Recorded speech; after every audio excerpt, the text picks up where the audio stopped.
Welcome into another episode of Locked On Phillies. The Phils lose to the Mets, and last night's game was a perfect microcosm of why the team is where they are right now.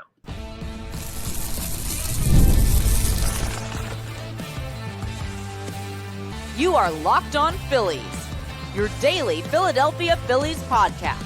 Part of the Locked On Podcast Network, your team every day.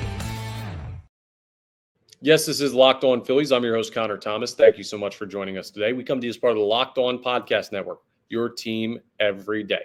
You may know me from some of my other work in the sports talk space. I've been on air over at 97.5 The Fanatic, doing sports talk radio for a little over 5 years now.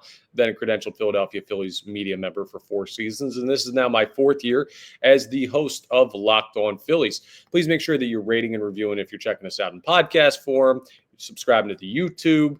That'll get you notifications when new episodes are posted. It also really helps us out here on Locked On Phillies. So if you enjoy the content, please hit that subscribe button. It's free. It's easy. If you could do that, that would be wonderful for you and for me. Today's episode is brought to you by FanDuel. Right now, new customers can get $250 in bonus bets when your first $5 bet wins. Go ahead and check out our friends over at FanDuel. Unfortunately, I took Phillies money line on FanDuel last night. That was not a winner as the Phils fall to the Mets 5-4. A weird, wild roller coaster game that I think was the perfect microcosm for where this Phillies team is at right now. We're going to break that down for you. We're also going to take a look at some of Rob Thomson's recent decisions with the pitching staff. I'm going to defend him more than you probably think possible.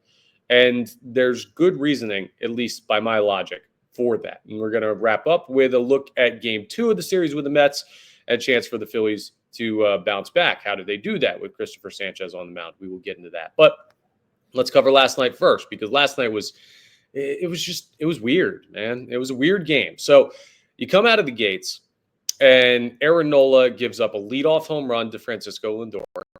He gives up another home run to Jesse Winker in the second inning, and it's like, here we go again. Aaron Nola is plating a bunch of stuff, a lot of hard contact. He's going to be in trouble. Meanwhile, Tylor Megill, who started for the Mets, ended up striking out 10.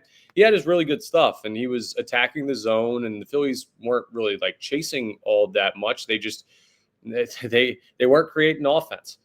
They weren't, and we've seen that at points. Now, it's weird because at the start of the game, the immediate thought, if you were going to do a podcast the next day or a radio show the next day, would have been, Aaron Nola again, we got to have this conversation. He continues to struggle.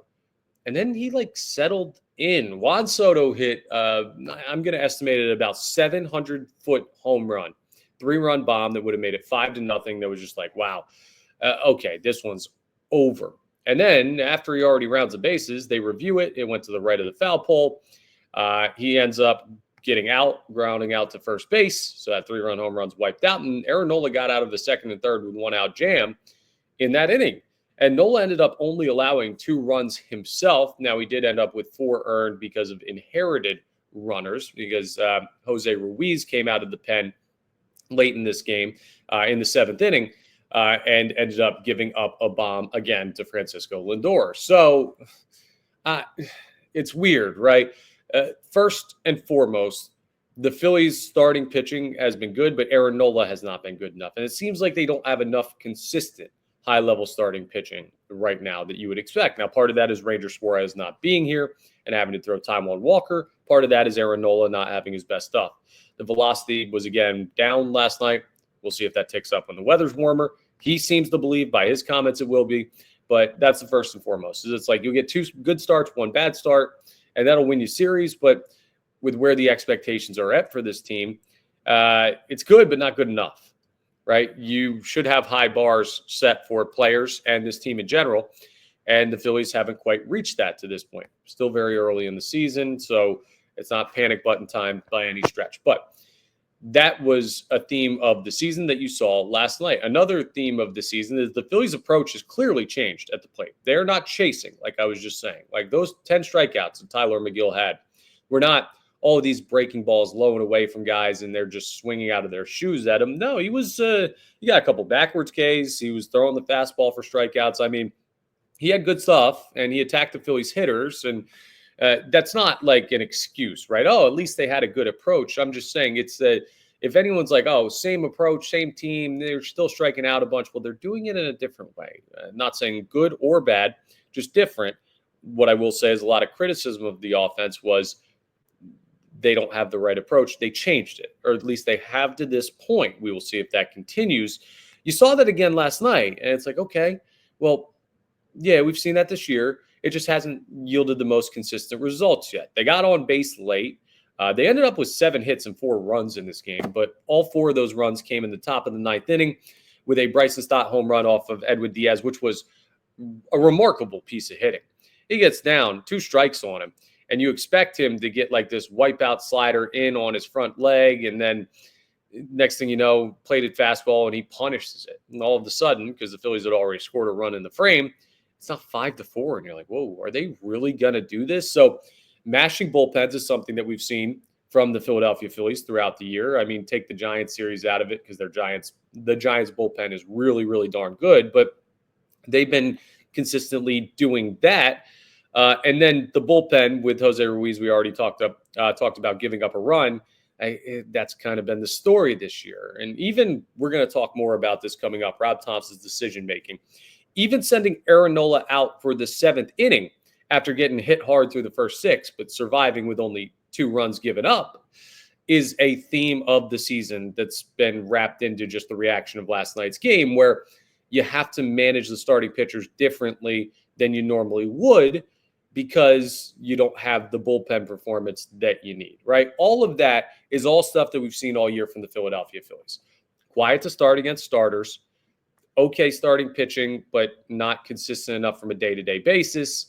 Then you kind of wake up late, but is it too little too late? Last night it was. The bullpen part of the reason for that. The bullpen part of the reason you had to go a little bit longer with your starter makes it harder on Rob Thomson. I mean, that's just kind of where this team is right now. It's nice to see Alec Boehm starting to hit. That is a good thing. It's nice to see Max Kepler continue to find his way on base. That is also a good thing. But ultimately, the Phillies are playing good baseball right now, right? They're playing good baseball, but it's not good enough baseball. It's not good enough to win consistently. It's not good enough to win at the level that they're expected to win at. That's an important distinction, right? Because good baseball for mid to late April might be good enough right now, but this team is always going to be judged with the expectations of a World Series. And every night, fair or foul, over 162 games, they're going to be looked at as, would that performance they just put out on the field win in October? That's not a fair bar for teams in April, right? But it's the bar that they've got to deal with, and that's the reality of what this season is. All of this plays into the fan base reaction, the expectations. Like, it's weird, but you don't really know what to make of this team in totality right now. You have a good idea of where their weak spots are. You have a good idea of where their strengths should be. You see some of both, and then some days they'll flip-flop on you, and it's just this roller coaster ride of what's been a first, 23 games for the Phillies, 22 games for the Phillies, and now you're still left wondering, well, what is this team going to be? If you think you have it figured out, you don't, in the positive direction or the negative direction, right? Unless you're just giving a blanket statement, like I have a couple times, where you just say, they're a good baseball team, here are their flaws, I don't know if they're fatal flaws yet. Like, that's about all we can really say about this team from an overall perspective. And that kind of echoes what you saw last night, right? Like, the box score will say they had 7 hits and 4 runs. The final score will say they lost by 1 and played a divisional opponent tight.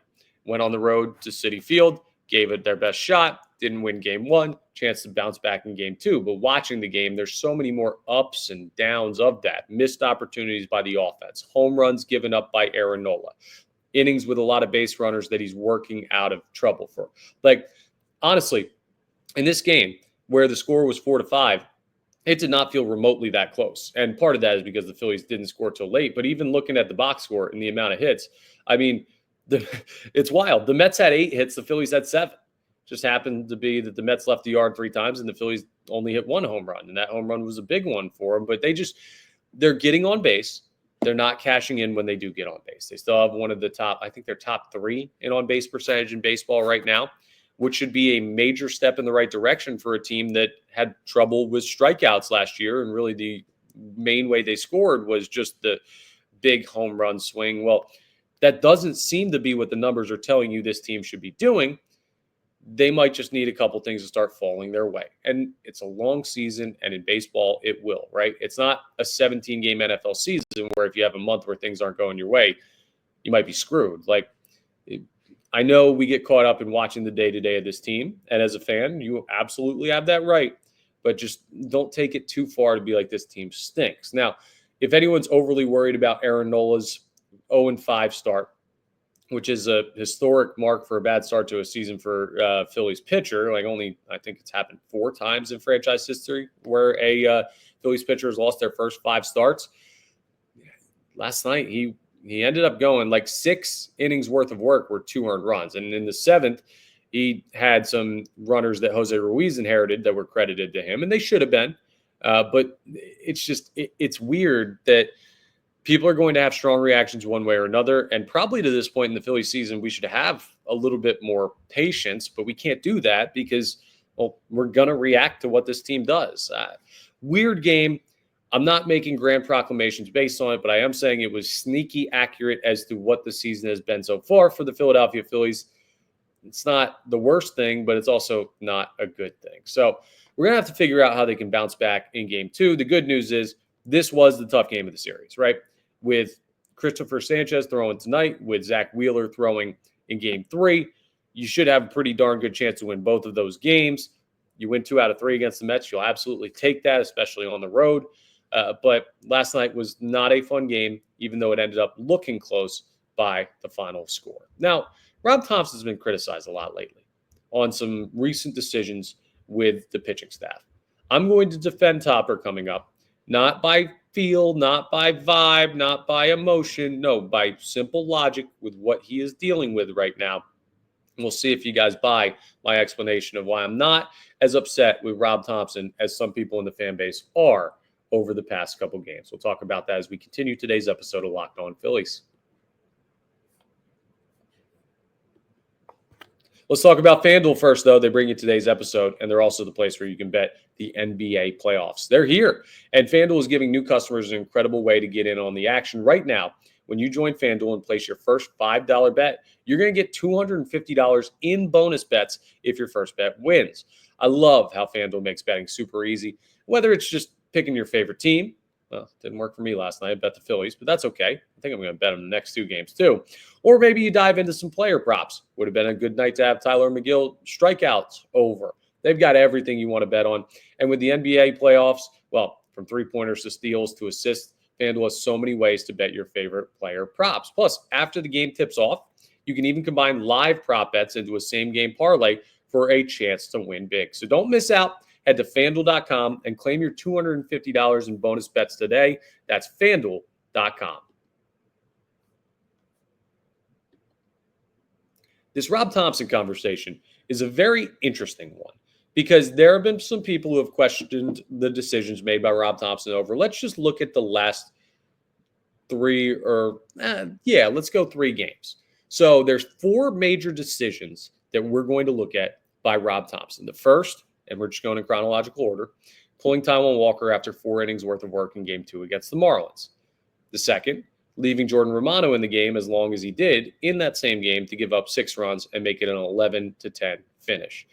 The third is the Jesus Luzardo early hook in Sunday's game against the Miami Marlins. And then the fourth was last night, letting Aaron Nola pitch the 7th inning after he was hit around a good amount through the first 6, and he was getting up near 100 pitches as well. So I think I can logically explain why Rob Thomson handled all of these things the way that he did. He's kind of talked about it, but I'm going to reiterate his point here in a little bit of a deeper fashion. So let's start with the Walker one. He explained it as a little bit of tightness that Walker felt. He was up and down between the innings, which means like basically the Phillies were hitting the ball so much that he sat for a while, got a little tight. You wanted to be careful. Let me translate something a little bit further on that. Yes, he was a little tight, so we're being cautious. Also, it's the Marlins, and you were killing them. So Rob Thomson wanted to be safe with a guy who they'll probably need to get another start out of if Ranger Suarez is not ready yet. We will see how all that plays out. Ranger Suarez is getting closer by the day, but still no exact time of like he will be back for X game. So you want to have Taijuan Walker healthy, and you also want him healthy because he's going to have to be helping the bullpen once Ranger Suarez comes back. So abundance of caution there, but you got to have abundance of caution because you felt, hey, we're facing the Marlins. We're crushing their pitching. We're going to win this game. And they did. Now, the Jordan Romano thing in that same game, the reason why he left him in is he did not want to use Jose Alvarado. The bullpen is stretched thin. That's going to be a theme throughout this segment as an explanation. The bullpen is stretched very thin. Alvarado's thrown a bunch. Kirkering's thrown a bunch. Strom's thrown a bunch. And you don't want to burn these guys out in April or May. You need them in September and October. That's forever away. They're going to throw a lot between now and then. And every time that you can get out of a game without using your big arms, especially when you're in a stretch of 16 games in 16 days, you have to take the chance. Now, some people might say, hey, you should have gone and gotten Romano once he gave up the first home run. No, well, he then got 2 outs after that. So Rob Thomson was really, really trying. He's trying to get by on bare bones right now, making very tough but aggressive decisions. Well, aggressive by being passive. What I mean by that is he's taking chances by not taking guys out of games because he's trying to somehow get some rest back into the bullpen where he can. It's like, imagine if you had 23 hours of your day where you have to be doing something. You're not going to get 8 hours of sleep, but every waking moment, you may try and get like a little cat nap in there to try and pick up some hours where you lost them. I'm sure any new parents can take that and understand where that's coming from. You sleep when you can. Well, you rest bullpen arms when you can. And Rob Thomson thought, hey, we're up this much against the Marlins. We're still going to win this game. We're going to try and get away with one. They didn't. And Alvarado had to come in for the final out. Now, the Luzardo thing on Sunday against the Marlins was interesting because you might say, well, Connor, it goes in the face of saving your bullpen. And you're right, pulling Jesus Luzardo sooner than he probably could have been pulled, right? You could have left him in for another inning against the Marlins. That is an interesting call, but you have to remember now, right? What's the strength of this Phillies team? It's the guys in the starting rotation that you really, really trust. Wheeler, Luzardo, Sanchez. I imagine Suarez will be that guy when he comes back. You cross your fingers and hope Nola's going to be some semblance of one of those guys, but right now you can't bet on that. So Luzardo, Wheeler, Sanchez, invaluable to the team right now. Do you know why Luzardo's on the team? It's not because the Phillies just traded for him. He was traded for because he had injury issues in Miami, and that's still a worry. So now you look at what he's doing, you say, okay, he's been good through his first, 5 starts of the year. He's looked awesome. We're going to need him down the line. Maybe Rob Thomson felt that where they were at in the game, up the amount of runs that they were, they went into they had already scored 5 by that point, 4 by that point. Maybe at 4-1, Rob Thomson was like, well, this Marlins team, I don't really think they're going to have success against some of the guys we have available in the bullpen. I think I can get away with saving some pitches here for Jesus Luzardo. We may need him. We may rework the rotation after the off day coming up Thursday. We may need him to go on shorter rest than what he was planning on. So maybe you try and do that. Like I don't know exactly what the thought process was, but that's my assumption of Rob Thomson's thought process. And you can understand how he spread thin because you're trying to get bullpen guys rest, but you're trying not to burn out the starters. You're trying to throw your high leverage arms, but you're trying not to burn them out. You can't go to some of the guys in the bullpen because they're going to cost you games. And that's what you saw with Aaron Nola last night. To get to the final Rob Thomson decision recently, the reason Nola went out there for the 7th, and Topper said this after the game, was like, I didn't really want to go to the bullpen because the bullpen's been struggling lately. I want to see if I can get more out of Nola because he seemed like he had settled in a little bit. I get that, right? Like, you go to the bullpen, okay, sure, Nola's out of the game, and you get him out when you probably should after 6 innings of battling, but do you really have confidence that with a fresh inning, Jose Ruiz is going to get through clean? I mean, Tanner Banks, nice outing last night.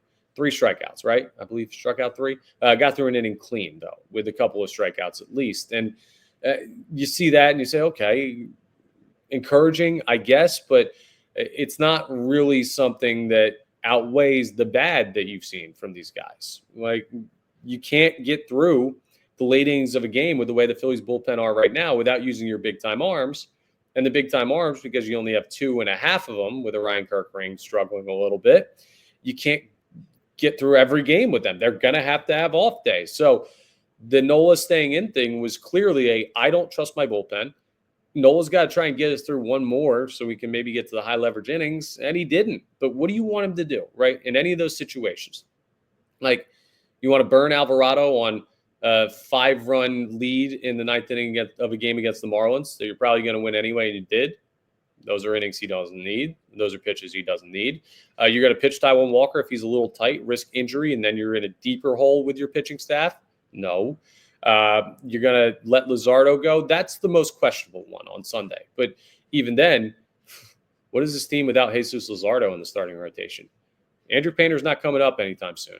July-ish. It's still a ways off. You got to keep these guys healthy. And then last night, I totally understand trying to get an extra inning past where you would normally go from Aaron Nola because of where this bullpen is at right now. He doesn't have guys to throw out of the pen. He doesn't. He's got 2.5. And it's very, very hard to manage like that. Now, if you want to say, well, then Dombrowski should have done a better job of building the bullpen this offseason. That is 100% totally fair criticism. I am feeling the same way as you on that one. This bullpen lost pieces. They did not replace them with guys that look capable at this moment. We will see how the rest of the season plays out. And I've said that multiple times already on this bullpen, but I'm not holding out hope they're going to be awesome. I'm just holding out hope they can get back to serviceable. And right now they're not. So Rob Thomson's managing with one hand behind his back. And we're killing him for not winning the fight. You got to understand some of the situation that he's dealing with. I'm not saying all the decisions were perfect. I'm not saying all of them were the ones that I would make. I'm saying that I understand why these are the decisions he's making, and they're not necessarily his fault when you look at how the bullpen is throwing and what you're trying to do with keeping the rotation healthy. So that's my defense of Rob Thompson's decisions over the past couple of games. I know some people want him fired. I know some people think he stinks. I'm not there with him. He's got some tough stuff to work with right now, and that's not acceptable for a team that's supposed to be this good, but I'm not putting that mostly or fully on the plate of the manager. Now, the Phillies have lost 2 games in a row, right? They lost to the Marlins after winning that series. They lost to the Mets in game 1. It was still a chance to win the series. We were really caught up on the losses, but baseball, you got to pick yourself up, dust yourself off, and move on to the next game. Phillies play again tonight. Take on the Mets, 7:10 p.m. up at Citi Field. They got a much better chance to win this one. And part of that reason is because of the pitching matchup, or at least who you have in the pitching matchup. We'll talk about Cristopher Sanchez and a chance for him to continue a stellar start to the season as we wrap up today's episode.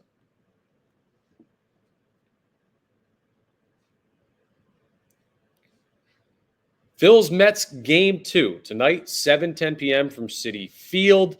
That's an opportunity for the Phils to bounce back. The Phillies are actually favored in this game in the betting odds, and according to the ESPN analytics, a 56.2% chance to win. Part of that reason is Cristopher Sanchez has been that darn good. 2-0 on the year record-wise, a 2.96 ERA in 24 innings pitched, 24 and a third, I should say. He's got 31 strikeouts. That's incredible. The strikeout has been working for Cristopher Sanchez, and he's had a start or two where I don't even think he had his best stuff. I mean, he's been awesome, and the Phillies really need that because they have to have 6+ innings worth of work out of Cristopher Sanchez tonight. That's a need. If you don't get that, you're not winning this ball game, in my opinion. The bullpen is struggling right now. They need to make it to Thursday. They're surviving. This is the last couple miles of a marathon where they're just dragging their feet saying, just keep moving. That's all we can do. And what would really help them is the energy boost of a great start from Cristopher Sanchez. Now, Griffin Canning has been pretty good so far this year for the Mets. He's 2-1 with a 3.43 ERA. In 21 innings pitched, he struck out 21. Now, he has walked 10 in those 21 innings. So, for comparison, Sanchez has walked 6 in 24 and a third. The Phils being selective is going to help them tonight. I don't want to see them. Here's what the Phillies can't do, right? Because I know people get annoyed with the double-digit strikeout games. They lose it. They're like, this team, they strike out way too much. I got you.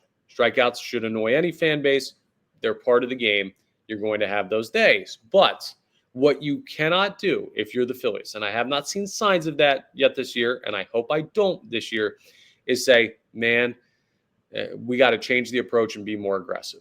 I don't want to see that. They are being the right level of aggressive right now. Just the results aren't coming. If anything, like they could be a little bit more aggressive, but I think they're right at the proper balance. They're taking walks. They're punishing strikes, or they're trying to punish strikes. It's just, this is a different type of off day when the offense has an off day so far this year.